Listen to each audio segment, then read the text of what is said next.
반갑습니다. 반갑습니다. 반갑습니다. 반갑습니다. 아픈 분들이 많아가지고 잘 쾌유하시길 바라고요. 여러분께 진지하게 묻고 싶은 게 있습니다. 꼭 대답해 주시길 바랍니다. 꼭 대답해 주세요. 여러분, 설교 시간은 정립이 안 되나요? 2주 전에, 네. 2주 전에 제가 설교를 5분 짧게 했고요. 지난주에 제가 15분을 짧게 했거든요. 총 도합 20분. 정립 안 됩니까? 네, 알겠습니다. 할 얘기가 참 많거든요. 네. 마일리지 정립하는 거 좋아하면서. 네. 이번 주에 어떤 분이 저한테 물어보시더라고요. 처음 만난 분이었는데, 목사님 요새 관심사가 뭐세요? 제가 단호하게 대답했어요. 돈 버는 거요. 라고 대답했어요. 놀라면서 웃으시더라고요. 목사 입에서 그런 대답이 나올 줄 몰랐나 보죠. 여러분, 이상하신가요? 어떻게 생각하세요? 저는 이제 오늘 설교 주제가 바로 돈 버는 수입에 관련된 내용이어서 그것과 연관해서 대답을 한 것도 있지만 사실 실제로도 관심이 좀 생겼어요. 왜냐면 저는 목사예요. 교회에선 목사의 역할을 감당하고 있지만 집에 가면 남편이자 아버지입니다. 집안을 책임진다라기보다는 아무튼 집안에 그 도움이 돼야 되는 부분들을 생각해야 되는 사람이고요. 나아가서 제 주변에 있는 저와 관계한 사람들 중에 어려운 사람들 그리고 거두어야 하는 그런 사람들이 꽤나 있어요. 기도해요. 저희 집을 위해서 그들을 위해서 기도하지만 때로는 어떤 이들은 기도만 해줄 것이 아니라 실제 그 손에 돈을 쥐어줘야만 해결되는 문제들이 있거든요. 실제로 돈 버는 데 좀 관심이 생겼습니다. 제가 또 뭐 한 1년 뒤에 타락해 있고 그러지 않길 바랄고요. 여러분, 우리는 이전 설교들을 통해 돈은 결코 선과 악을 투영할 수 없는 그저 하나님이 살라고 우리에게로 살게 하시기 위해서 주신 그저 중립적 도구일 뿐이다라는 데서부터 출발을 했습니다. 그래서 핵심은 돈이 무엇이냐가 아니라 그 돈을 들고 쓰는 사람이 누구이냐가 핵심이라고 말을 했었고요. 성경은 이를 가리켜 청지기라고 언급을 합니다. 그러나 많은 이들은 돈을 선이라고 혹은 복을 주는 것이다 라고 규정해요. 대표적인 예가 부자 청년 기억나시죠? 슬프며 돌아갔던. 그래서 그때 분명히 말씀드렸던 것은 그저 돈이 많다는 의미의 부자라는 사람들은 천국에 갈 수 있다고요. 그러나 돈을 복이고 선이다라고 여겨버리는 정체성으로서의 부자라면 그 사람은 절대 천국에 갈 수 없다라고 단언했습니다. 문제는 우리가 지금 살아가는 이 사회가 자본주의 사회다라는 거예요. 즉 모든 복을 다 돈으로만 귀결시키기 때문에 우리는 어쩌다 모르게 나도 모르게 부자라는 정체성으로부터 벗어날 길이 없어진 그런 삶을 살아가게 됩니다. 그렇다면 여러분, 이 시대 사는 사람들은 누구도 천국에 들어갈 수 없게 되는 것입니까? 아니요. 예수님께서는 바로 그 부자가 천국 간 이야기, 성경 그 얘기를 해주고 있거든요. 뭐냐면 삭개오 이야기를 해주고 있습니다. 부자였었으나 너무나도 괴로웠던 그랬던 그가 예수를 만나 기쁨을 되찾고 누구도 뭐라고 하지 않는데 스스로 청지기 삶을 선언하며 살아가는 이야기들. 네.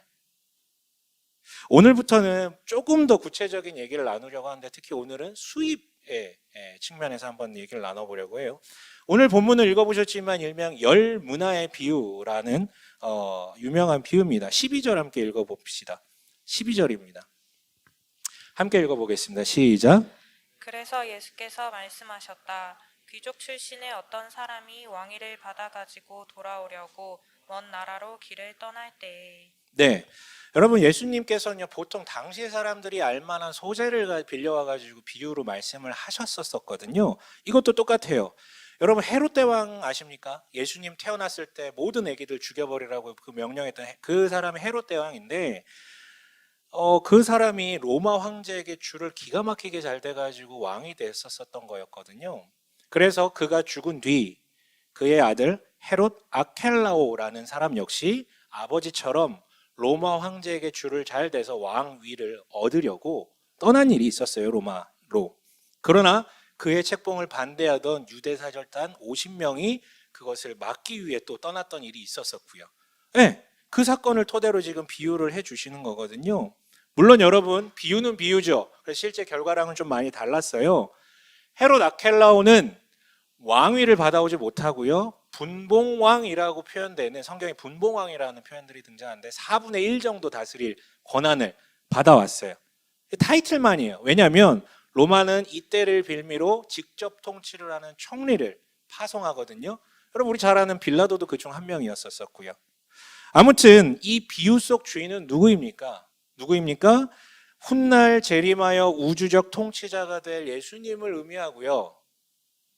실제는 이때가 분봉왕과 로마 총독이라는, 즉 유대적 정체성을 가진 통치자와 로마의 총독의 이중 통치 시대였다라는 것을 기억하면서 오늘 이 이야기를 좀 한번 들어보셨으면 좋겠어요. 자, 한 귀족이 왕위를 받기 위해 10종을 부른 다음에 한 분씩 나눠줍니다.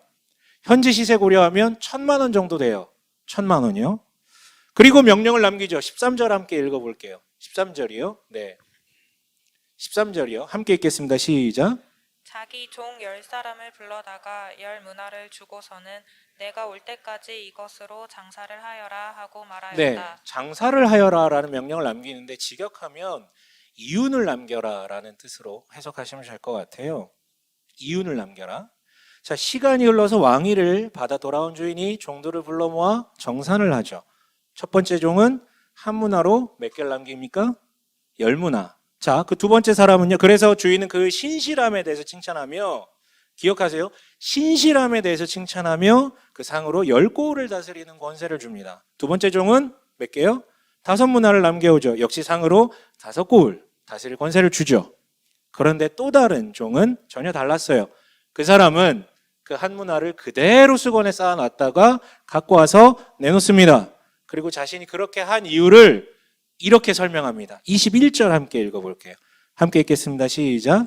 주인님은 야무진 분이라서 맡기지 않은 것을 찾아가시고 심지 않은 것을 거두심으로 나는 주인님을 무서워하여 이렇게 하였습니다. 네, 이렇게 이유를 댔거든요. 변명을 했어요. 이에 대한 주인의 반응은 어떻습니까? 어떻게 반응합니까? 앞서와 달리 극대노를 하죠. 그리고 이렇게 말합니다. 어찌하여 예금하지 않았느냐. 그리고 그를 처벌하고 이어서 자신의 왕됨을 방해했던 원수들마저도 처단하라고 명합니다. 이게 이제 우리 오늘의 비유의 모든 내용이거든요. 여러분, 우리는 오늘 이 장사하라, 즉 이윤을 남겨라라는 이 말을 토대로 대표적인 소득 추구 방식인 근로소득과 자본소득에 대해서 좀 얘기를 나누고 싶어요. 먼저 근로소득인데요. 늘 그렇듯이 모든 본문은 시작할 때 배경을 설명해 주잖아요. 이 비유가 언급된 배경에 대해서 주목해 봅시다. 11절에 뭐라고 하고 있습니까? 11절 함께 읽어볼까요? 시작. 그들이 이 말씀을 듣고 있을 때에 예수께서 덧붙여서 비유를 하나 말씀하셨다.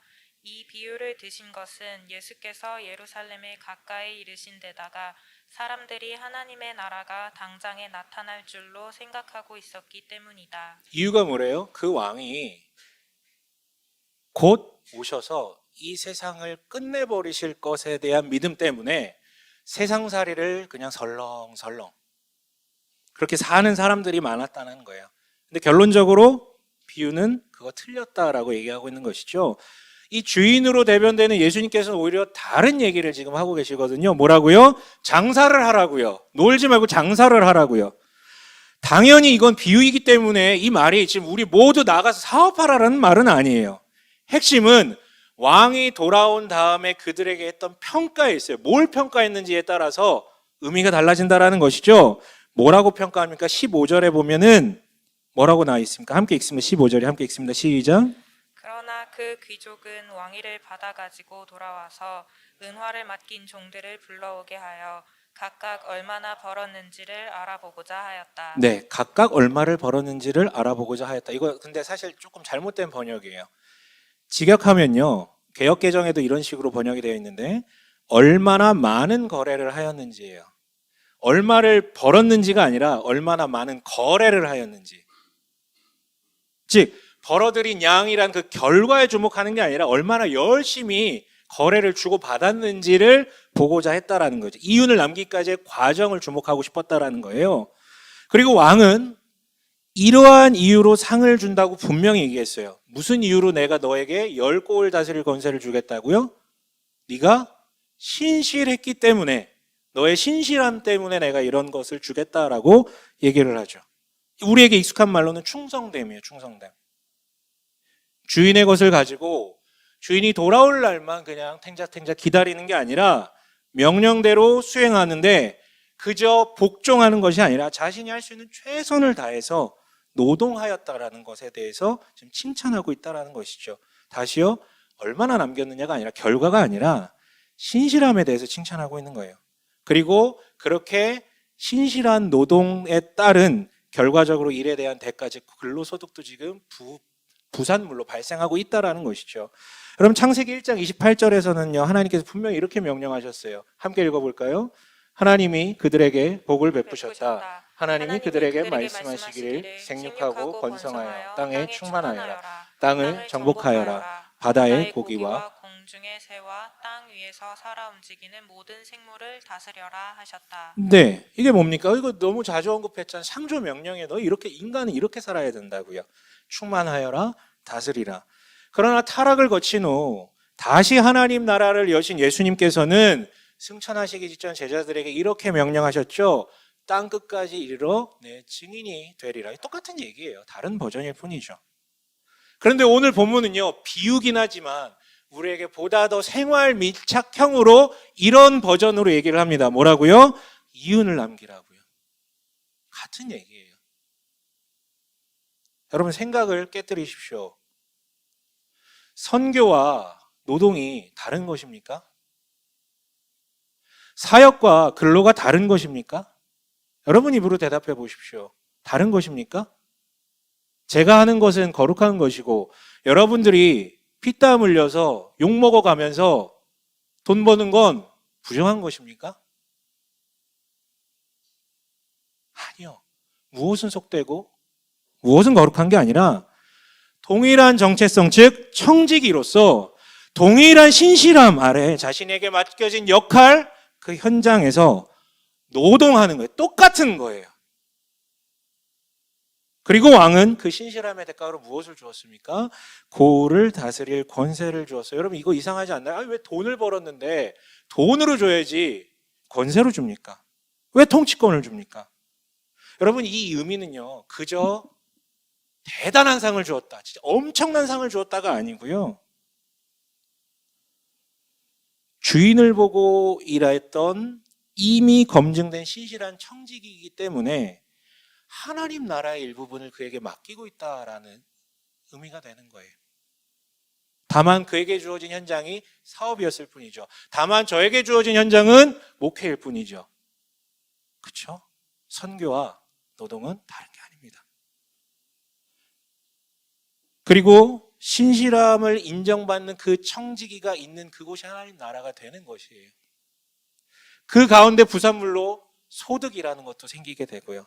여러분, 이것은 이렇게만 한다면 그것은 직종이나 얼마를 남겼는지에 상관없이 주님이 칭찬하시는 소득이 될 것입니다. 그런데 이렇게 살다 보면 재밌는 일이 발생합니다. 자연스럽게 그 사람한테 사람들이 묻기 시작해요.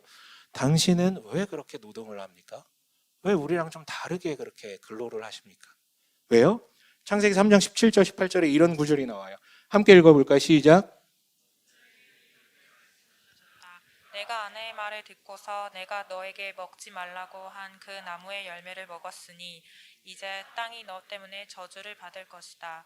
너는 죽는 날까지 수고를 하여야만 땅에서 나는 것을 먹을 수 있을 것이다. 네, 계속이요. 땅은 너에게 가시덤불과 가시덤불과 엉겅퀴를 낼 낼 것이다. 너는 들에서 자라는 푸성기를 먹을 것이다. 것이다. 네, 여러분 이게 타락한 인간에게 주어진 숙명이거든요. 본래 인간의 노동은요, 하나님의 창조 행위를 따라 하는 창조적 놀이였어요. 놀이였다고요. 즐거움이었다고요. 그런 타락의 결과로 여러분 노동은 고통을 수반하게 됩니다. 심지어 문제는 뭡니까? 노력의 양과, 그러니까 내가 노력한 만큼과 결과가 일치하지 않는다라는 거.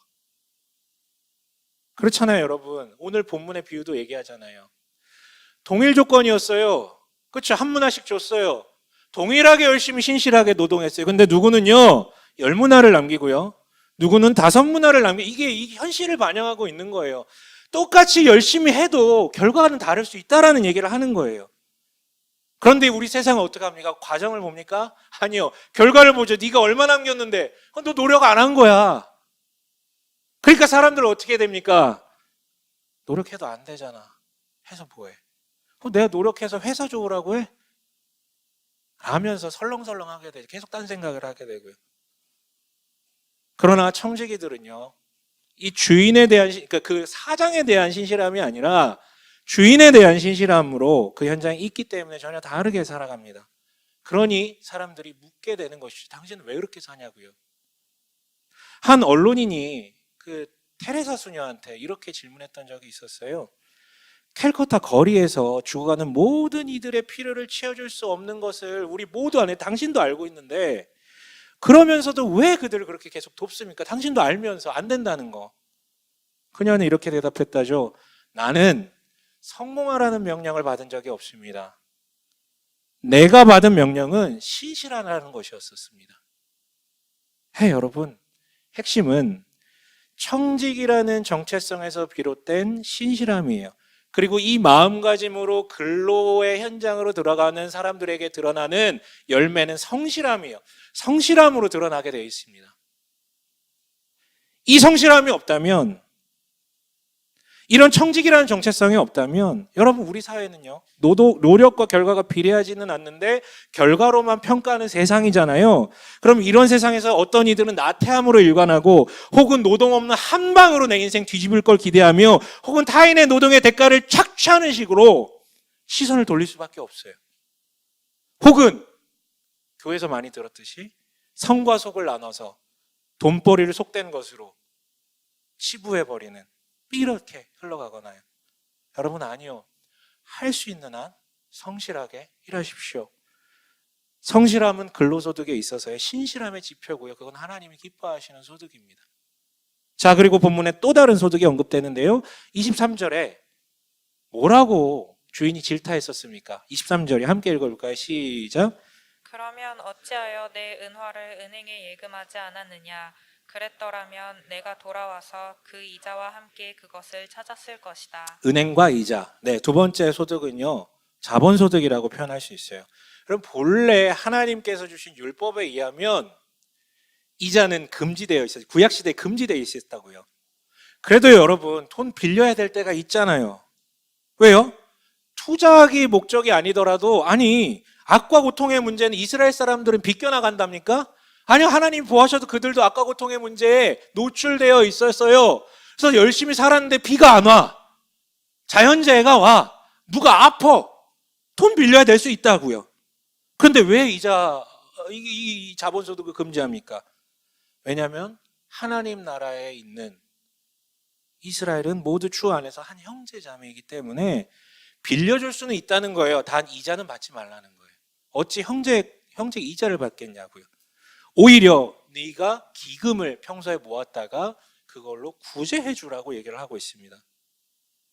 그러나 그로부터 거의 그 율법이 주어진 때로부터 거의 2000년이 흐른 이때는 이미 율법을 거부하다가 망해버린 게 이스라엘의 현실이었어요. 그래서 그렇지만 여전히 하나님 나라를 살고자 하는 이들은 있을 거 아니에요. 하지만 이들은 여전히 뭐의 통치, 로마의 통치를 받고 있었던, 즉 이중 통치, 나는 하나님의 통치를 받습니다라고 얘기를 해도 실제는 로마가 통치하고 있는 이중 통치의 삶을 살고 있었단 말이에요. 이러한 배경 하에 주인은 공식적으로 은행과 이자에 대해 얘기하고 있어요. 원래라면 자본소득은 허용된 게 아니었어요. 하지만 신약 시대에 와서는 최소한 부정은 아닌 것으로 지금 변화됐다라고 볼 수 있는 것이죠. 그때로부터 또 2000년이 흐른 게 지금 우리거든요. 또 변화가 있었죠. 우리는 자본주의라고 불리는 타이틀 그대로 자본소득이요, 근로소득을 앞서는 시대에 살고 있어요.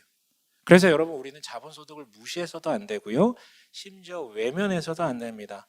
왜냐하면 근로소득으로 아무리 돈을 벌어도 그거 가만히 놔두면 그 자산의 가치는 하락하니까, 똥값 되니까. 잘 모아놔도 똥값 되거든. 가만히 놔두는 건 마치 수건에 싸놓는 것과 마찬가지예요. 다만 여러분 자본소득의 방식이 너무 다양화됐잖아요. 본문이 은행 이자를 얘기하는 예금, 적금만이 아니라 뭐 부동산, 주식, 채권, 뭐 현물 많잖아요. 여러분 이걸 어떻게 다뤄야 되는지 전문가들 얘기 들으십시오. 저는 할 얘기가 없어요. 거기에 대해서. 돈이 있어야 뭘 투자를 하지. 네. 할 얘기가 없어요. 다만 저는 여기에 주목하고 싶어요. 다시 한번 11절 읽어볼까요? 11절이요. 함께 읽습니다. 시작. 그들이 이 말씀을 듣고 있을 때 예, 여기까지요. 지금 본문의 맥락을 설명해 준 게 11절이었잖아요. 또 다른 숨은 맥락을 얘기해 주고 있는 거예요. 무슨 맥락이요? 삭개오의 회심 현장에 이어서 이 비유를 지금 말씀해 주셨다라는 거. 바로 전에 삭개오 얘기가 나오잖아요. 근데 여러분 삭개오의 그 막대한 분은 어디서 만들어낸 것입니까? 그는 세금을 다루는 자였는데요. 그가 가진 거대한 부는요, 세무사로서의 정당한 근로소득이 아니라 불법과 탈법으로 형성한 불이한 자본소득이었어요. 우리 시대가 그렇죠. 특히 여러분 근로소득은 눈에 보여요. 그런데 자본소득은 아무도 모르는데 숫자로만 왔다 갔다 하거든요. 특히 삭개오와 같은 세무회계법 전문가들, 이런 사람들이 너무 잘 활용하죠. 우리 시대에도. 여러분 우리에게 요청되는 것은요, 다시 얘기했지만 청지기적 정체성에 기인한 신실함이에요. 신실함, 충성됨. 이를 위해 근로소득에 있어서는 우리는 성실함으로 대응을 하는 것이고요, 자본소득에 있어서 대응하는 방식은 분별함입니다. 분별이요. 분별함에 있어 결론부터 말씀드리면 투기가 아니라 투자를 해야 된다는 것이죠. 두 가지 기준만 말씀드리고 싶어요. 우선 판단 주체라는 것에 대해서. 한마디로 저 사람들이 결정하는 게 놔두고 저 사람들이 결정하는 대로 따라가는가, 아니면 내가 결정하는가. 코인을 예로 들어볼게요.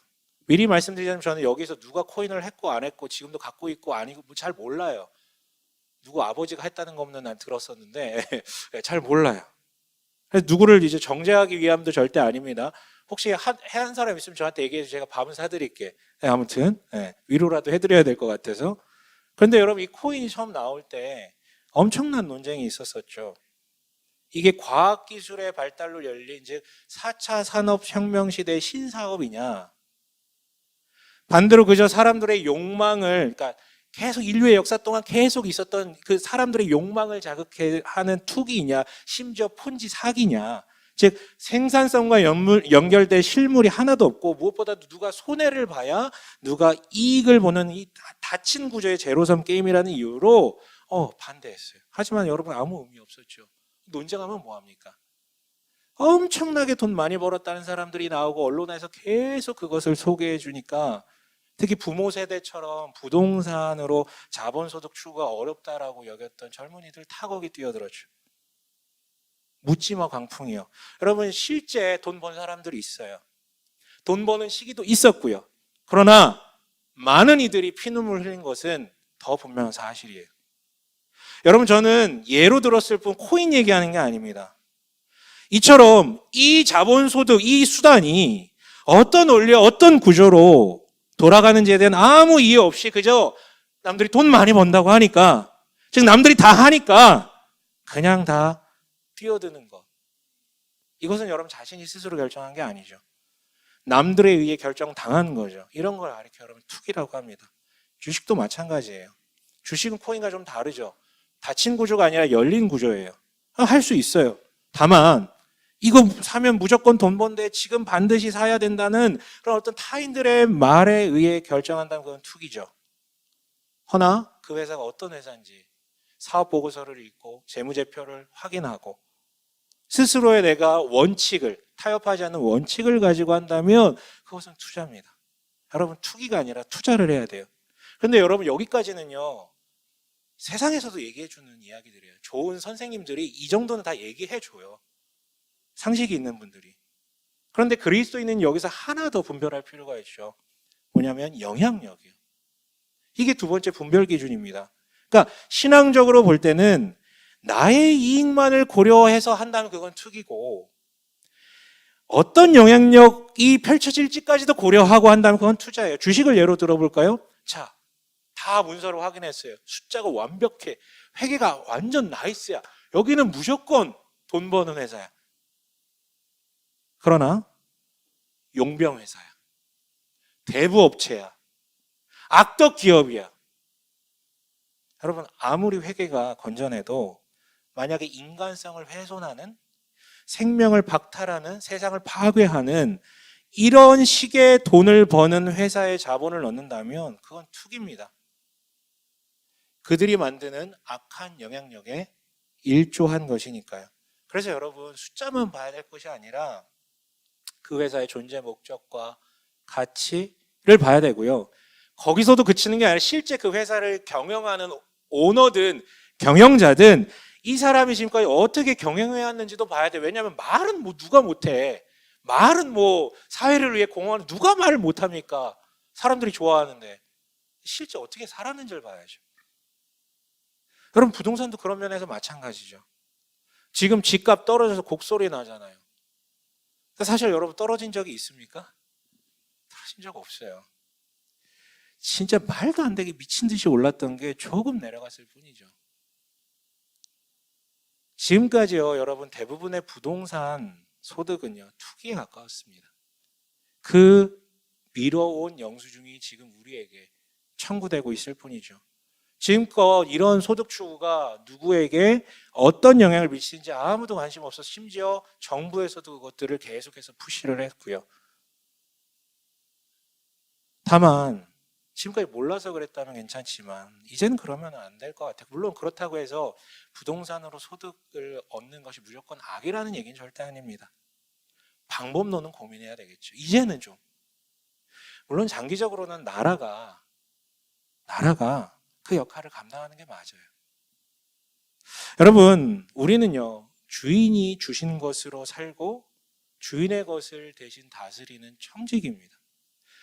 그래서 신실함이 필요하고요. 그런데요, 이상하죠? 어째서 같은 주인의 종이고 같은 돈을 받았는데 왜 이 종들은 전혀 다른 결과를 발생시켰습니까? 그 이유가 이미 드러났죠. 다시 한번 21절 읽어볼게요. 21절이요. 21절 함께 읽겠습니다. 시작. 이제 잠깐만 여기 나올 건데요. 개역개정으로 좀 읽었으면 좋겠어요. 함께 읽겠습니다. 시작. 이는 당신이 엄한 사람인 것을 내가 무서워함이라. 당신은 두지 않은 것을 취하고 심지 않은 것을 거두나이다. 네. 그가 그리한 이유가 뭐래요? 자기 주인을 엄하고 포악한 자로 보았기 때문에. 여러분, 이게 별게 아니지만 주인을 그렇게 보았기 때문에 지금 이렇게 살았다라는 거예요. 반대도 마찬가지겠네요. 두 종이 그렇게 신실할 수 있었던 이유는 뭡니까? 똑같아요. 주인을 어떻게 봐서? 그 사람과 정반대로 봐서. 이 사람들은 어떻게 봤습니까? 자신의 주인은 먼저 요청하지도 않고 주고, 먼저 요청하지도 않는데 귀한 것을 주고, 먼저 칭찬하고, 내가 한 것보다 훨씬 말도 안 되는 것들로 보답해 주시는 분. 즉, 은혜를 베푸는 선한 주인으로 보았기 때문에 오늘 이런 결과를 남겼다라는 거예요. 그래서 누가 시키지도 않았는데, 심지어 주인이 내 눈에 보이지도 않았는데, 언제 돌아올지도 모르고, 아니 안 돌아올지도 모르는데 스스로의 신실함을 다한 것이죠. 여러분, 주인에 대한 시각이 오늘의 신실함의 여부를 결정한 것입니다. 여러분, 그렇다면 묻고 싶습니다. 여러분의 주인은, 당신의 하나님은 어떤 분이십니까? 여러분, 이 주인은요, 그 10명이 어떤 인간들인지 다 알고 있었어요. 다 아는데, 그놈도 그런 놈인 거 알고 있는데 알아도 기회를 줬어요. 차별 없이 모두 다 한 문화씩. 주님의 은혜는 사람을 가리지 않습니다. 악인에게도 동일한 햇볕과 동일한 피를 내려주시죠. 그러나 주인을 어찌 보는지에 따라서 그 삶의 반응은 천양지차로 갈립니다. 그가 신실하게 은혜 베푸시는 분이라는 것을 확신하는 이는 자신 역시 청지기로서 그 신실함으로 살아가요. 하지만 아무리 여러분 성경이 전체가 처음부터 끝까지 하나님은 은혜이시다라는 얘기를 계속 하심에도 불구하고 결국 그를 엄하고 무서운 분으로 받아들인다면 결코 신실함으로 일하지 않겠죠. 근데 여기 진짜 큰 반전이 있어요. 여러분 지금 이 사람은 입을 벌려서 당신 무서운 분이어서 내가 이렇게 얘기했다 하죠? 거짓말이에요. 거짓말이에요. 그렇다면 주인 말대로 은행에 넣겠죠. 주인이 이거 알고 있었어요. 얘 지금 거짓말하고 있구나. 그는요, 이따위로 사는데도 불구하고 지금껏 자신을 벌하지 않고 오히려 다른 사람들과 똑같이 햇빛을 주시고 비를 내려주시는 그 주인의 은혜의 성품을 이용한 자죠. 호구 잡은 거죠. 애초부터 처음부터 이 사람은 명령을 무시하고 있었다라는 것으로 도리어 그분이 주인이 아니라 자기가 주인이다라고 여기고 있었던 것이 지금 증명되고 있는 거예요. 그래서 주인은 최종적으로 그에 대해서 이렇게 평가하죠. 22절에 뭐라고 부릅니까? 악한 종아라고 부르고 있잖아요. 악한 종아. 여러분 악이 다른 겁니까? 나쁜 짓 만회하는 게 악이 아니에요. 여러분 그리고 지금 이윤이라는 선한 결과를 많이 남기지 못해서가 아니에요. 처음부터 이 인간은 주인의 명령을 따를 마음이 없었던 것에 대한 분노죠. 주인을 주인으로 보지 않고 오히려 그분의 주인됨을 그 은혜를 이용하고 있는 이것이 악입니다. 동일해요. 27절에 뭐라고 하고 있습니까? 27절에 함께 읽습니다. 시작. 그리고 내가 자기들의 왕이 되는 것을 원하지 않은 나의 이 원수들을 이리로 끌어다가 내 앞에서 죽여라. 네, 왕이 되는 것을 원하지 않는 나의 이 원수들, 악한 종아 원수들 똑같은 말이에요. 이 사람들은요 노인 이치는 다르죠. 하지만 정체성은 똑같았어요. 뭐요? 예수가 나의 왕이 되기를 원치 않아요. 그걸 여기서는 악한 종이라고 부르고 여기서는 원수들이라고 부르죠. 그런 이들의 결국은 뭡니까? 결국은요 죽음이요. 본문이 말하듯. 여러분 이상한가요? 아니 주님 은혜라면서 왜 심판하고 그래? 아니요. 22절 한번 마지막 22절 한번 읽어볼게요. 함께 읽겠습니다. 시작. 주인이 그에게 말하였다. 악한 종아, 나는 내 입에서 나온 말로 너를 심판하겠다. 네, 네 입에서 나온 말로 내가 너를 심판하겠다고요. 네가 믿는 대로 네가 받을 거라고요. 네가 믿는 대로 나중에 그렇게 살 거라고요. 주인의 통치를 그분의 왕됨을 원하고 믿고 신실함으로 그 자리를 지키는 자는 다스림의 권세를 받을 거예요. 콩 심었기 때문에 콩이 나오는 거고 반면 그의 왕됨을 부정하는 자는 그냥 너희를 압제하는 로마의 통치와 같은 것, 즉 악의 나라로 가는 것. 그건 자연스러운 결과예요. 팥 심었으니까 팥이 나오는 거죠. 하나님 무서워서 심판을 때려버리는 게 아니라 그냥 그가 믿는 대로 그렇게 되는 거라고요. 여러분 하나님은요 언제나 우리를 은혜로 대하세요. 이거 여러분 우리 가장 기본적인 겁니다. 우리 이거 잊지 맙시다. 은혜로 대하세요. 그래서 여러분 종들은요 누구 걸 가지고 지금 일한 거예요? 주인의 것을 가지고 종이니까 그냥 그렇게 일한 거예요. 신실함으로. 그랬을 뿐인데 그 주인은 그들에게 고을을 다스릴 권세를 주십니다. 여러분 권세라는 막대한 보상을 주었다에 끊는 핵심이 아니에요.